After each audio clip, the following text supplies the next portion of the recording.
আসসালামু আলাইকুম। আপনারা সবাই কেমন আছেন? আশা করি ভালো আছেন। আমিও আলহামদুলিল্লাহ ভালো আছি। এই যে বেলি গাছে একটা বেলি ফুল ফুটেছে, আর আমার স্ট্রবেরি গাছটা দেখতেই পাচ্ছেন, স্ট্রবেরি গাছটা মরে গেছে, তাই মনটা খারাপ। কিন্তু বেলি ফুলটা দেখে মনটা ভালো হয়ে গেল। এখন 4টা বাজে। তো আম্মু কি রান্না করছে দেখি। এই যে আম্মু মাছ ভাজি করছে, তরকারি রান্না করবে। এই যে আম্মু তরকারি রান্না করবে, এর জন্য তরকারিগুলো কষিয়ে নিচ্ছে। কষানো হয়ে গেলে তরকারিতে পানি, ঝোল অ্যাড করবে। ঝোল অ্যাড করে দিচ্ছে এই যে।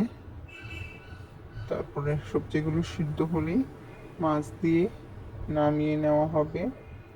রাতের জন্য রান্না করা হচ্ছে। এই যে তরকারি হয়ে গেছে, মাছ এবং ধনেপাতা দিয়ে এখন তরকারিটা নামিয়ে নেওয়া হবে।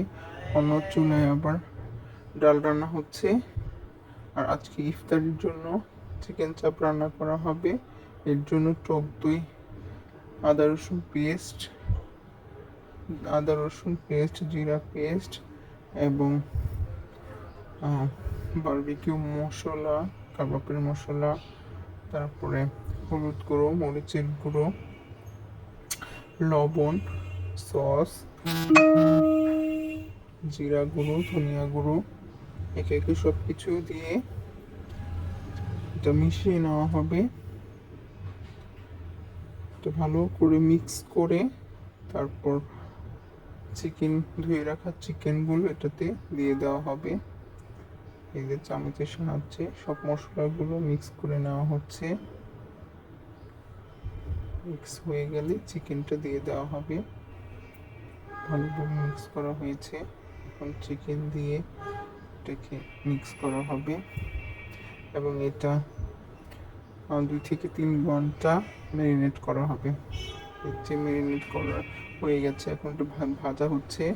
চিকেন চাপটা ভাজার পরে সেই তেলেই পেঁয়াজ এবং কাঁচামরিচ কুচি ভেজে চিকেন ম্যারিনেট করার যে মশলাগুলো ছিল সেগুলো দিয়ে একটু কষিয়ে নিতে হবে। কষানো হয়ে গেলে ভেজে রাখা চিকেনগুলো দিয়ে দিতে হবে। এই যে হয়ে গেছে আজকে ইফতার রেডি। পরোটা বানানো হয়েছিল, আনারস কাটা হয়েছিল, রায়তা এবং ইফতারিও কিছু বানানো হয়েছিল। আজকে ইফতারগুলো আম্মু বানায়নি, আম্মু সব রেডি করে দিয়েছিল, ইফতারিগুলো আমি বানিয়েছিলাম। তো আজকে এই পর্যন্তই আমাদের ইফতার।